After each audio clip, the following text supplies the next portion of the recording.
Thank you so much for coming on today, Steve. He has his own podcast radio show, which he'll plug at the end, but I'm sure it's very exciting for you to be on the other side of the other seat into the guest experience. Steve Gamlin, aka the Motivational Firewood Guy, relates motivational tactics to his life stories with some humor involved there as well, which makes him so relatable and so fun when it comes to being motivational and just learning about your future goals. So I know Steve from way back when I was a sophomore in high school, probably 6 or 7 years ago. I went to the Hugh O'Brien Youth Leadership Organization, HOBie, it was called. And the one thing that stuck out to me most was I told him the roller coaster story. And I'm sure he can reiterate it better than I can, but just learning about the click, click, click and how that relates to your daily goal setting and just getting there slowly and steady. So, Steve, do you want to reiterate on that story? Because I'm sure you can say it much better than I can. You actually captured it absolutely perfectly right there. And thank you so much for having me on your show. And yes, I do love being on the receiving side of questions and being a part of shows. So thank you Yes. so much. Thank you. Yeah, the roller coaster story came out a number of years ago. It was in the early 2000s at a particularly low point in my life. And I just had a few bucks in my pocket one weekend. And I went to an old amusement park that I always loved as a kid. And I got on this old rickety wooden roller coaster. And I was in the second row of the front car. And I was looking up at the top of the hill. And it started to formulate in my head saying, okay, here's where I am right now. I want to make sure I surround myself with good people who are going to enjoy the ride, obviously. But the top of that first hill is my goal.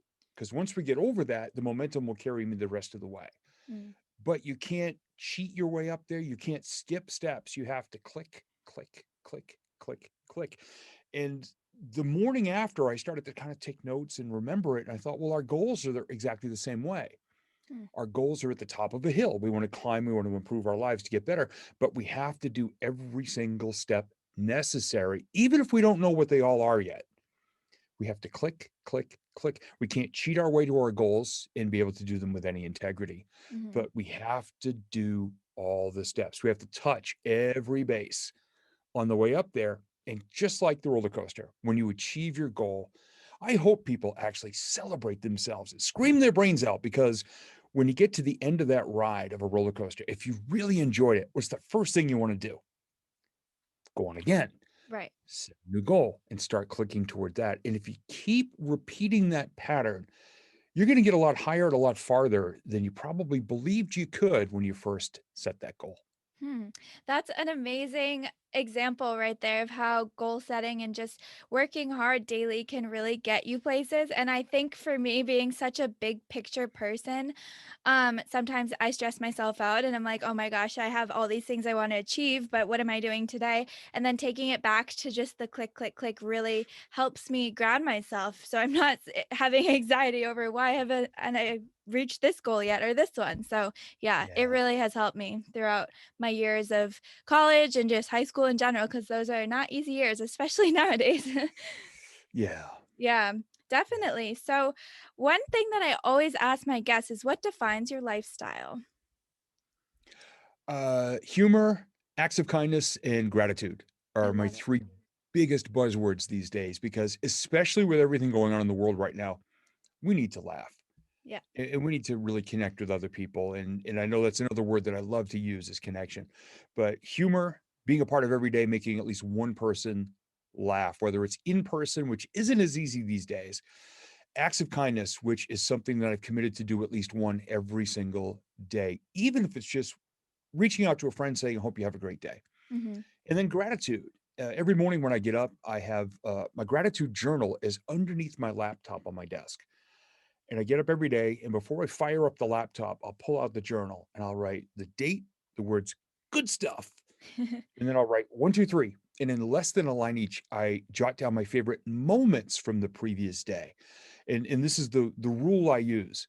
The weirder, the better, because if I can capture them in one line, even years later, and I proved it recently, I can look at that one line and tap back into the emotions of that particular day and feel the joy all over again. So to Huh. not just get up every day and say, I'm thankful for my health, I'm thankful for my job, I'm thankful for my family, because after 9 days, you're Yeah. not going to say it as happily is the first day. So I can't repeat every day. I just write those 3 moments. And I literally Wow. in a pandemic year, 2020, I wrote about 1,000 My uh, goodness. moments. That's incredible, and I love how you don't just leave it to, like, the big topics, like family, friends, because like, I feel like I say that a lot, but eventually it's like, "Okay, I said that yesterday." So, Yeah, that's a really good point, taking very specific, maybe funny moments, weird moments from your day that you were just like, "Wow, I really appreciated that." That's a good yeah, tip, and keeping it under yeah, your laptop too, because for us, people glued to our laptop, like, where else are you gonna sit all day? So, you have yeah, to. That's yeah. amazing. I love the answers to that question because everyone takes it in so many different directions, but that sounds just like you, so perfect. Okay, so can you tell us about your background and what got you into motivational speaking? I love hearing the background stories of how people got to where they are. Yeah. Well, when I was about 9 or 10 years old, there was, and I'm dating myself here. This is around 1978. There was a TV show called WKRP in Cincinnati, and it was about a radio station. And there was this guy who had kind of longish hair, scraggly beard. He wore sunglasses indoors, which I just thought was so cool. And he wore jeans and t-shirts, and he played records for a living. And at 9 or 10 years old, I just said, I want to do that someday. And I wound up doing that. I got on the radio for 10 years from when I was age 24 to 34, 35. And then I was just so burned out. I did 15 years worth of hours in 10. Plus, I had started my own DJ company and I was working every weekend. Wow. So I was absolutely fried. So, in a moment of not really deep thinking or preparation, I quit my radio career without a full time job, which led shortly thereafter to my first marriage ending. I went through a divorce. And at age 35, I was $62,000 in debt and had to crawl home and live with family. I was just busted and just down in the ashes. And in August 2003, I was just out getting out some frustrations one day, Mhm. hitting a bucket of golf balls at a driving range. And I went way to the far, far end of the tee boxes because I am the world's most dangerous golfer. If you don't want to get hit, stand right in front of me because none of the golf balls go straight. So I went way down the end just so I wouldn't hurt anybody. Yeah. And I was underneath some power lines overhead, and a thunderstorm came ripping through. And I just stood there and I'm like, oh, my life blows anyway, so I'm not even going to leave.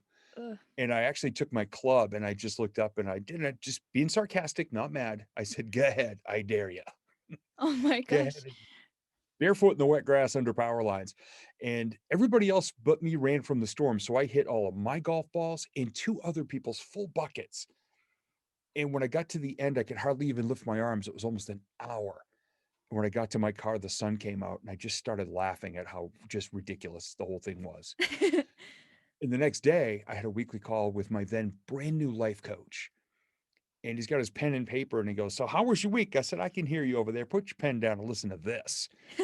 And I retold that whole story and I just tried to make it really funny. And he said, I got to ask you 2 questions. Are you this open and honest about your life with everybody? And I said, well, yeah, usually being self deprecating or whatever, but sure.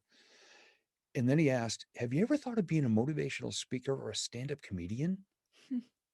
And I said, yes to both, but I have no idea, honestly, how to pursue either one. Mhm. And he gave me a couple of clues. Matter of fact, he had a brochure on his desk from a local community college that had an intro to stand up comedy class starting 2 weeks later. I was there. Wow. And he asked me about Toastmasters, which is a big organization about how to learn to craft speaking and stories and confidence and body language and word usage. And 3 weeks later, I started there. Wow. And here we are. This is my 17th year speaking. I did stand up for 7, and then I just chose to focus more on just the speaking. Wow, that is incredible, and I love the story of the golf balls. I'll definitely remember that one from today, and I kinda love how the people who don't take themselves too seriously, even when they're really down and out, like, I think are the most successful because it's like you don't care what other people think, and it's just like you take life with, like, this positive mindset. I think that's awesome. Yeah, it's okay to be in the ashes. You just and Yeah. people used to say, "Oh, Steve, you rose from the ashes like a majestic phoenix." I go, "Oh, take it back a notch." I said, "Dude, my phoenix rides a pogo stick." 'Cause I've been, up and down, up and down. The key is every time you come back, just try to fly a little bit higher and do something a little better. Hmm. And you're gonna stumble and you're gonna fall, and it's okay. But just keep getting back up and climbing out of the ashes. Yes. No, I love that, and I can honestly relate because personally right now I feel like I'm climbing back up out of the ashes because I just had a hard couple weeks just emotionally for some reason, just because of the times and just with COVID, it's been hard not seeing people, but I think you're right. It's like taking those moments and realizing that you're okay and that you can come out of it, and you have to. So, that's so interesting. I love that. I love background stories, like I said. Thank you. Um, so I like to talk about business because I'm actually minoring in business entrepreneurship. So I always wonder, how did you start the business in general and what led you to become an entrepreneur? Like, do you define yourself as an entrepreneur? And what moment in time were you like, this is my business, this is my life? Yeah. Ever since I was a kid, I've just always wanted to have my own business doing something. So I've had so many ideas over the Hmm. years, most of which never got anywhere. Or looking back now, I used to be really harsh about my early attempts at anything, and it got really self-deprecating, and that's not a good way to be. So I've adopted this new way of looking back at all these things that didn't work and just saying, "Oh my gosh, that's adorable," as to where my life was at the time. But I always wanted to do something for myself. And when I got into radio in the early 90s, Hmm. I was making really, I mean, sub minimum wage when you talked about it on an hourly basis. So I had to do something else. And some friends of mine on the morning show that I worked on had their own DJ businesses, DJing weddings and being an Hmm. MC. And they said, "You would really love this." And I just fought it tooth and nail. I said, "Oh God, I hate dance music. I can't dance at all. I'm 6'2" with two size 12 left feet." And they said, "No, no, no, no, no. Just come try it with us." And I went to one event, November 13th, 1994, 93, sorry. Hmm. And I said, "Oh, this is for me." And I started my own DJ company just a couple months later Wow. and did that for 27 years, in Hmm. addition to being in radio and also beginning my speaking business.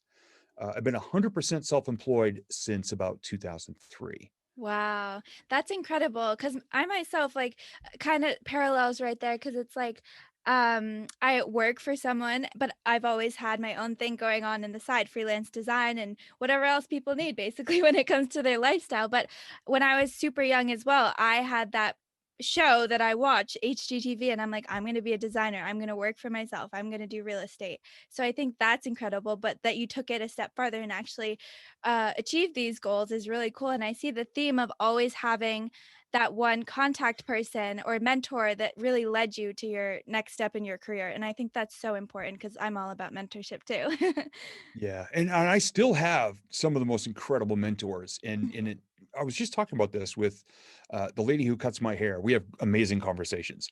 We said, "You know what? You're born into your family, and you Hmm. get to choose your friends, but when it comes to mentors and coaches and what we all call our tribe, this really amazing group of people that have come together on purpose, and we guide each other, and we support each other, we cheer each other on, and we all make huge mistakes, but my tribe doesn't throw me out. They just kick parts of my body that my doctor only gets to see once a year, and they get me back on track, and it's all with love. And that's the biggest key to my success. It's the people I've surrounded myself with Hmm. now, because I can't do everything. And you can't just trust Fiverr or some of these outside sources. Now, I Right. use Fiverr for some stuff, Hmm. but you're not going to find leadership there. You're not going to find brothers and sisters who've got your back. Mm. Really got to choose the right people to surround yourself with. And I tell you what, it'll take you to the top if you are as committed as they are. Yeah, that's a really, really good point, and especially with social media and Fiverr and all these online things, it's so hard sometimes. There's a gray area when it comes to like, is this a mentorship role or is this like a networking site? But I feel like it still comes back down no matter what to personal relationships and having that connection, like you were talking Yeah. about. Yeah. Yeah. That's a really good point, and I love mentorship. I started a program at my school, and I'm, like, all for it because I truly have seen what it's done for me, and